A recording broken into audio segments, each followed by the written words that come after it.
Hello everyone, Caroline here. Welcome back to my 12 Weeks of Christmas series, where each week I share some simple things you can do to organize your home so that the holidays ahead can be both merry and manageable. During week one, we cleaned out the fridge and the freezer and the pantry. Last week it was all about organizing Christmas paper. With the holidays just around the corner, I thought it was the perfect week to prep for cooking, baking, and decorating. So I recorded 2 videos. I hope you'll check them out. So welcome to part 1, where it's all about getting back in the kitchen. I'll share ideas for organizing the most underutilized drawer in the room. We'll work on restocking the freezer we just emptied out. And in my show and tell segment, I'll show you an uncommon use for common Pyrex refrigerator containers. Part 2 is all about getting a head start on your holiday decorating so that your home can be more like Christmas in Connecticut than National Lampoon's Christmas Vacation. But first, the kitchen. This is a great week to make and freeze foods for the holidays before it gets too hectic. This way you can actually enjoy yourself and spend some time with family and friends. More items than you probably think can be made ahead and frozen. You probably already know that breads and rolls and cookies and cookie dough and pies and pie dough can be frozen. But so can soups, cakes, cheesecakes, and the big bonanza, casseroles and even gravy.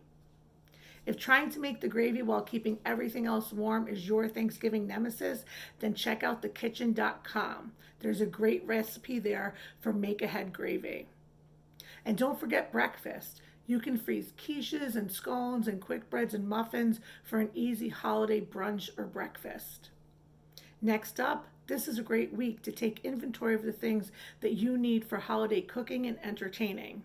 Do you have enough chairs, plates, silverware? How about your cookie sheets, your platters, and your serving pieces? Do you know where the bottom of your springform pan is? How about your crock pot? This is also a great time to make sure that any small appliances that you only use once a year still work. And if you cook outdoors using a grill or an outdoor turkey fryer, check your propane tank. Last up, well, that would be my challenge of the week and my show and tell segment. It's all about that most underutilized drawer in your kitchen, and that's the one near your stove. So all I want you to do this week is open it. Take a look inside. What's in there? Do you use what's in there? Is this the best place to store what's in there? It makes sense to store the things you reach for the most while cooking in that drawer because it's so close to the stove. The contenders? That would be spices, cooking utensils, pot holders, trivets, and yes, baking soda for grease fires. So first up, cooking utensils. Just make sure you're storing the ones in there that you use every time you cook. So if you only use your candy thermometer, your melon baller, or maybe your pizza cutter once a year, then maybe that could be stored elsewhere. If you store spices in there, that's great. Just make sure that the ones you reach for most often are front and center. Pot holders and trivets, great. Just make sure they're still heat resistant. So now it's time for my show and tell. So I had these Pyrex containers and I decided that I needed to use them or lose them. Well, I found out that they fit perfectly in my drawer.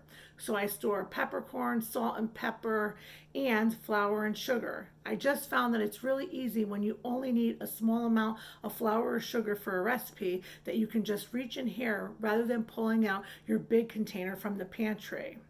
So I happen to have these. You can use whatever you have on hand, like lock and lock containers.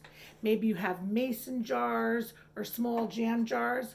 Whatever you use, you just want to make sure they have a wide mouth for easy scooping, and that they have a lid. And then you can line the drawer so they don't move around. So that's it for week 1. This week I'm actually making cookie dough for our annual Christmas cookie swap. I never win, but I always have hope.